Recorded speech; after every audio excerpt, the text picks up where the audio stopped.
Praise the lord. పరిశుద్ధుడైన యేసుక్రీస్తు వారి నామంలో అందరికి కూడా శుభాలు ప్రకటిస్తున్నాను.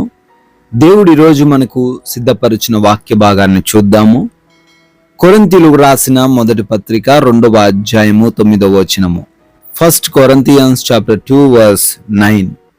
దేవుడు తన్ను ప్రేమించు వారి కొరకు ఏవి సిద్ధపరచునో అవి కంటికి కనపడలేదు, చెవికి వినపడలేదు, మనుష్య హృదయమునకు గోచరము కాలేదు. What no eyes has seen, nor ear heard, nor the heart of man imagined, what God has prepared for those who love him. ప్రియమైన సహోదరి సహోదరులారా, మనిషి అనుకుంటాడట నాకు అన్నీ తెలుసు. మనిషి అనుకుంటాడట జరగబోయే వాటిని నేను ఊహించగలను అని. మనిషి అనుకుంటాడట జరగబోయే పరిస్థితులు ఇవి నాకు మంచివి కాదు, ఇవి మంచివి అనే తేల్చే జ్ఞానం ఉంది అని. కానీ మనుషులమైన మనకి తెలియదు అనే విషయాన్ని వాక్యము చాలా రూఢిగా రుజువుపరుస్తుంది. మనం అనుకున్నది ఏది కూడా కరెక్ట్ కాదు, మనం ఊహించుకుంటున్నది ఏది కూడా కరెక్ట్ కాదు, మన ఆలోచనలు ఏవి కూడా కరెక్ట్ కాదు. దేవుడు చేయబోయే కార్యాలు మనము చూడలేము అని, దేవుడు మన జడల జరిగించబోయే కార్యాలు మనకి అర్థము కావు అని, అవి మనము కంటికి కూడా కనబడవు అని లేఖనాలు సెలవిస్తున్నాయి. హల్లెలూయా. ఈ రోజున నీ జీవితంలో బహుశా నీవు ఒకవేళ ప్రతికూలమైన పరిస్థితుల్లో కొనసాగుతున్నావేమో. ప్రతిరోజు ప్రార్థన చేస్తున్న నీవు, ప్రతిరోజు వాక్యము క్రమం తప్పకుండా వింటున్న నీవు, ప్రతిరోజు కూడా దేవుని కొరకే జీవిస్తున్న నీవు ప్రతికూల పరిస్థితులు చూస్తూ ఏంటి నన్ను దేవుడు ఇంకా కరుణించట్లేదు, ఏంటి నా దేవుడు నన్ను పట్టించుకోవడం లేదు, ఏంటి నా దేవుడు ఈ పరిస్థితులను, ఈ బాధను, ఈ కష్టాన్ని నా జీవితంలోకి, నా కుటుంబంలోకి అలౌ చేశాడు, ఎందుకు ప్రభువా అని కుమిలిపోతున్నావేమో. ప్రభు లేఖనాల ద్వారా సెలవిస్తున్నాడు, నీతోనే మాట్లాడుతున్నాడు. ఆయన ప్రేమిస్తున్న నీ కొరకు ఏవి సిద్ధపరిచినో అవి నీ కంటికి కనపడలేదు, అవి నీ చెవికి వినపడడం లేదు, అది నీ హృదయానికి అర్థం కావట్లేదు, అది ఇప్పుడు అర్థము కాదు. జరగబోతున్న కార్యాలు జరిగించిన తర్వాత చూడు, నీవు ఖచ్చితముగా దేవుణ్ణి స్తుతిస్తావు. హల్లెలూయా. ఈ రోజున చాలా మంది అమ్మాయిలు ఒక కుర్రవాన్ని, ఒక యవనస్తుని నమ్మి తమ తల్లిదండ్రులను వదిలేసి అతనితో ఆమెతోనూ వెళ్ళిపోతున్నారు. వెళ్ళిపోయిన తర్వాత పరిస్థితులు ఒకే రకంగా ఉంటున్నాయా?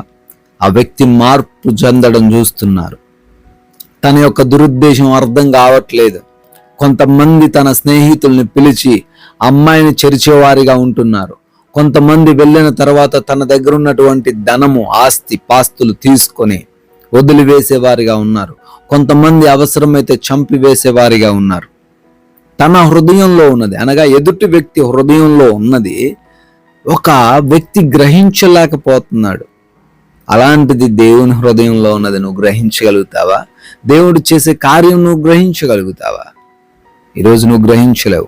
ఇస్కరియోతు యోధా గురించి తనతో ఉన్నటువంటి మిగతా అపోస్తలులు ఎవరు కూడా చెడుగా ఆలోచించలేదు. యేసయ్యను పట్టించేంత వ్యక్తిగా మారతాడని ఎవరు కూడా అనుకోలే. But Jesus nose. యేసుక్రీస్తు వారికి తెలుసు, దేవునికి తెలియనిదంటూ ఏదీ లేదు. ఈ రోజున నీ జీవితంలో నీకు ఇష్టమైనది దూరమైందని బాధపడుతున్నావా? ఈ రోజున నీ జీవితంలో నువ్వు అనుకున్న కార్యం జరగట్లేదు, ఎందుకు జరగట్లేదా అని అనుకుంటున్నావా? ఈ రోజున నీ యొక్క ఆర్థిక స్థితి ఎంత ప్రయత్నించినా గొప్పగా మారట్లేదు అనుకుంటున్నావా? దేవుడు నీ కోసం సిద్ధపరుస్తుంది ఏదో నీకు తెలియట్లేదు. ఈ రోజు నువ్వు ఇష్టపడుతుంది రేపు నీకు కష్టంగా మారబోతుంది కనుక దేవుడు దాన్ని తీసేశాడు. ఈ రోజున నువ్వు అనుకుంటున్న మంచి పని, నువ్వు అనుకుంటున్న ఆ మంచి మార్గం రేపొద్దున నీ కష్టాలు తేబోతుంది కనుక దేవుడు తీసేశాడేమో. అందుకే దేవునికి సహాయం చేయట్లేదేమో. ఈ రోజున నువ్వు పడుతున్న వేదనలు ఏదైతే ఉన్నాయో, బాధలు ఏదైతే ఉందో, కష్టం ఏదైతే ఉందో, అది రేపొద్దున ఆశీర్వాదకరంగా మారబోతుందనే విషయం నీకు తెలియదు. దేవుడు అంటున్నాడు, ఆయన్ని ప్రేమించి వారి కొరకు గొప్ప కార్యాలు చేయబోతున్నానని. దేవుడు నిన్ను ప్రేమిస్తున్నాడు. నీకంటే ఎక్కువగా దేవుడు నిన్ను ప్రేమిస్తున్నాడు. ప్రియ సహోదరి సహోదరుడా, కృంగిపోకు, భయపడకు, పరిస్థితులను చూసి దిగులు పడకు. దేవుడు గొప్ప కార్యాలు చేయబోతున్నాడు. నీ కంటి ద్వారా చూస్తుందేది నిజం కాదు, ఇంకొకరు చెప్తుందేది నిజం కాదు. దేవుడు చేయబోయేదే నిజం. ఆయన యొక్క హృదయము ఎవరికి తెలియదు. సడన్ గా కార్యాలు దేవుడు చేసి నీ జీవితాన్ని ఒక అద్భుత రీతిన మలుపు తిప్పబోతున్నాడు. నమ్ము, నువ్వు ఖచ్చితంగా గొప్ప కార్యాలు చూస్తావు. ప్రార్థన చేస్తాను, ప్రార్థనలు ఏకీభవించండి.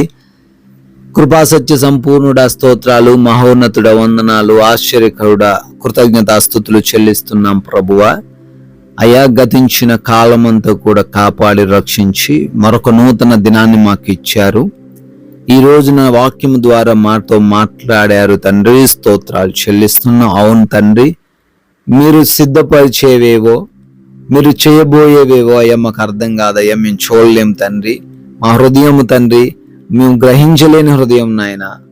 కానీ లేఖనాల ద్వారా సెలవిస్తున్నారు, అవి గొప్ప కార్యాలు చేయబోతున్నారని, అందరి జీవితాలు మార్చబోతున్నారని, వారి మంచి కొరకే, వారి మేలు కొరకే అవి జరగబోతున్నాయని తండ్రి చాలా సుస్పష్టంగా సెలవిచ్చినందుకు స్తోత్రాలు. ప్రతి బిడ్డను దీవించండి. వాక్యం విని ప్రార్థనలు ఏకీభవిస్తున్న ప్రతి బిడ్డను ఆశీర్వదించండి తండ్రి. ఈ రోజున బిడ్డలు దేని కొరకైతే ప్రార్థన చేస్తున్నారో, ప్రయాస పడుతున్నారో, దేని గురించి అయితే మొరబెడుతున్నారో, ఈ రోజున తండ్రి బిడ్డలకు అనుగ్రహించమని అడుగుతున్నాం ప్రభువా. ఎంతో మంది బిడ్డలు అనారోగ్యంతో ఉన్నారు, వారిని దర్శించండి. మీ వాక్కును పంపి వారిని బాగుపరచండి తండ్రి. అంధకార క్రియల నుంచి ప్రతి బిడ్డకు యేసు నామములో విడుదల దయచేయండి ప్రభువా. Yes lord. అదే విధంగా ఆర్థికంగా బిడ్డలు కష్టాలను ఎదుర్కొంటున్నారు, అనుకోని అప్పుల వలన కృంగిపోతున్నారు. ఆర్థికంగా బలపరచండి. కుటుంబంలో నెమ్మది లేని, సమాధానం లేని పరిస్థితులను ఆయన కుటుంబంలో నెమ్మదిని, సమాధానమును దయచేయమని అడుగుతున్నాం ప్రభువా. అదే విధంగా తండ్రి, ఎంతో మంది బిడ్డలు నాయన ఈ రోజున ప్రయాణాలు చేయబోతుండగా వారికి రక్షణ సహాయము దయచేయండి తండ్రి. వారి యొక్క ప్రతి పనిని కూడా ఆశీర్వదించండి ప్రభువా.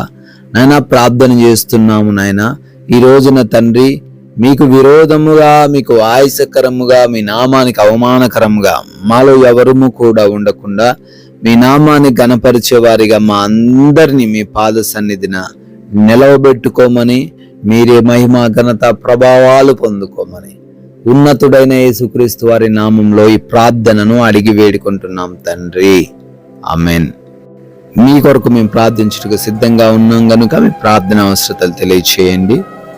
May God bless you all. దేవుడు మిమ్మల్ని దీవించును గాక.